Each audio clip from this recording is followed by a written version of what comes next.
things going.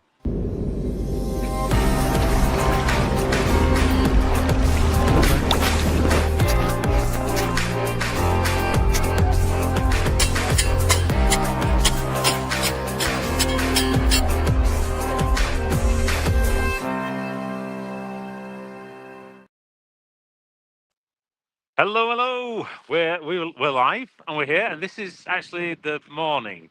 I know it might be the afternoon where you are, but it's actually the morning where we are. We're in Ely, Minnesota. USA. Yeah, USA, baby. So yeah, that was like 20 hours to get to Duluth. Then an overnight in Duluth, really nice place just down the bottom of Lake Superior. Shall we turn around while we're doing it? And and then we came up here 2 hours of driving. So thanks to our driver Greg, who brought us up here in the minibus. And we're now in a park in the centre of Ely. This is where the Winter Festival is going to be. Yeah, I feel like I've been doing all speaking. You've been rather quiet, apart from directing me to turn around. Yeah. Well, I mean, it's great. I mean, you just back a little bit. Get me in this. These are our starting blocks. Oh God! I have to put up with this every hour. You guys just get it for a few minutes, okay? But yeah, that's absolutely fantastic. I mean, the sun's literally just disappeared up until that point. It was blue skies, and we thought we were going to get a live in with the light, etc. But the lights just disappeared like moments ago.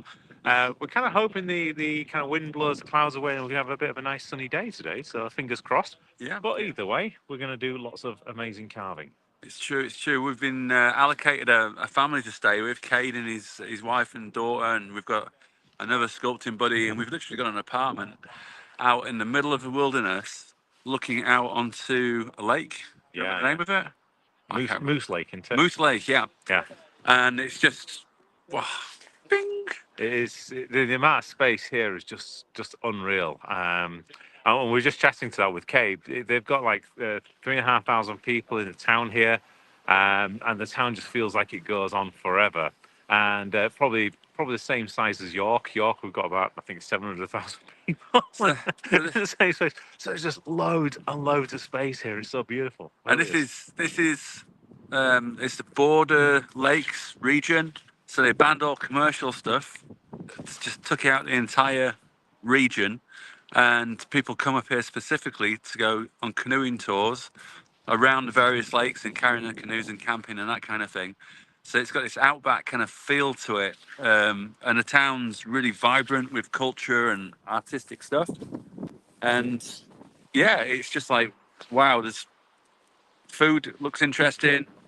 They've got loads of breweries. There's lots of wooden structures. It looks really, really out there in the middle of nowhere, with Indians in canoes and people with sort of rifles shooting sculptures all over the place. Not shooting sculptures, sure. Well, you know what I mean. Yeah. It's a really wild park. It's an outback. Yeah, it's just out there. There's a name for this place. I don't know what it is. Lake Superior National Park? Borderlands, I think. Borderlands is a place, but I think it's part of Lake Superior National Park. Yeah. And yeah, so it's absolutely amazing around here. They've got a lot of, they do a lot with the scouts in this area. So the Scouts of America, and they bring also people out from overseas here. So yeah, it's got a real good vibe that's kind of going on. So yeah, so just behind us, we've got, this is Cade's block. That's the gentleman we're staying with. Wave. We'll go say hi to Cade in a second. And yeah, so the other person who's staying with us is Cara. She's in that block there. So you can see we've got 10 of the smaller blocks here. These blocks are about 3 meters by 3 meters roughly. Then the larger blocks, which there's a couple here and a couple here. These are about 5 meters by 5 meters. But what you can't see right at the edge of the park, just literally going all the way down, oops, wrong way, all the way down that side, is a load of small blocks that are about 4 foot, so about 1.2 meters high, 1.2 meters wide, and those are all for amateurs to just come down and have a go. So it's absolutely brilliant to see actually embracing snow sculpture and getting more people into it. It's just absolutely fabulous. Yeah, they've got a real up and coming system here. So they've got the kids that can come and practice, the adults can come and practice. I mean, we've got 20 pretty big blocks. And 20 pretty big blocks is going to be 20 interesting sculptures. Yeah. I mean, Cade asked us, he says, what are you going to sculpt? And I says, well, we're doing thing this week is mental health, and mental health is mental wealth. And so he said, well, how are you going to do that? And I said, well, you know, if we talk about mental health, if we're talking about maybe somebody who's got an issue or a problem, they might have depression. And if you talk about mental health as in, do you want me to hold that for a minute, please? Yeah, my fingers are just frozen. Oh, no, hang on. No, you press buttons. No, don't press the buttons. You always fell me off, dude. So if you think about mental health as in ingredients for a cake or something like that, so if you had maybe depression, that would be an egg. And, you know, you can fix that kind of stuff. You can go on tablets, you can get therapy, that kind of thing. If you had 2 ingredients, let's say you were absolutely normal, and then you had an episode of psychosis maybe for 7 days or longer, and then you got back to normal again, those 2 ingredients, you'd have bipolar. So you maybe have water and flour, and you can make a piece of bread from that. But what we're going to talk about is a victorious sandwich cake of a mental health problem. It involves grandiose sense of self, overwhelming need for attention, whether that's through positive stuff or sympathy. That's the main source of that. It's got to be the center of attention, regardless of what it knocks over and what it does. It's a kind of personality that's it's associated with a lot of negativity, to be honest, and it's all consuming. So those are a few of the things of this sandwich cake, this Victoria sponge cake that we're going to be doing. And so Kate says, what the hell's that? I said, well, we're going to do, as daft as it sounds, narcissistic personality disorder. That's focusing on my glove. On your glove, yeah. Yeah. I'll take over. I've now got a little bit of feeling back in my fingers. And so we said, yeah, we're going to, it's probably going to be one of the saddest sculptures I'm going to make, but we're going to do narcissistic personality disorder. And tomorrow we'll get into how that works, and the day after we'll get into the effects of it. Yeah. But I've got to how this works. Got to say, this location is awesome. The welcome we've got last night was awesome. You know, it's the same in the whole world. You meet the snow sculptors, bang, they've got the same mentality. We were just speaking to a lady in the tent. She runs a business. She's a mayor, and she says, you know, I go out and take people canoe trips, and I go and forage and things like that. She says, what do you guys do? And we said, like, well, we're both instructors. We do a similar thing, take people out into the wilderness.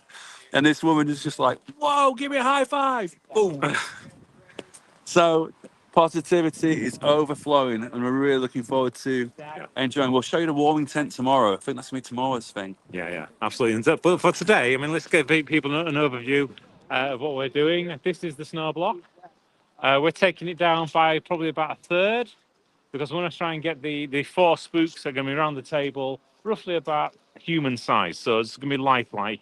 The big kind of surprise for me that came when we talk about in the airport is the table is going to be floating. So this is going to be amazing. How we're going to actually try and make that happen, I don't know. But Justin's got an idea. Yeah. Fingers crossed it's a good idea, but we'll soon find out.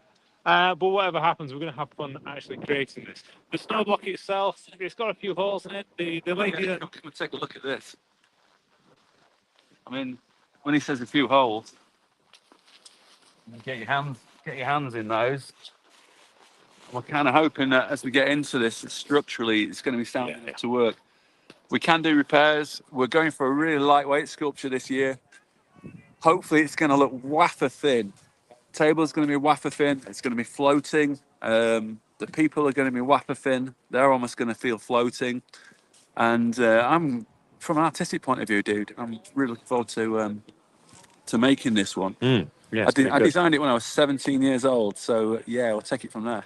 Yeah, I'm not going to tell them how old we are today. A little bit older. We can measure it in decades.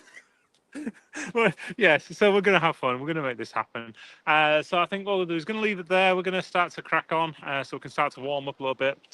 This is like minus 13, was it?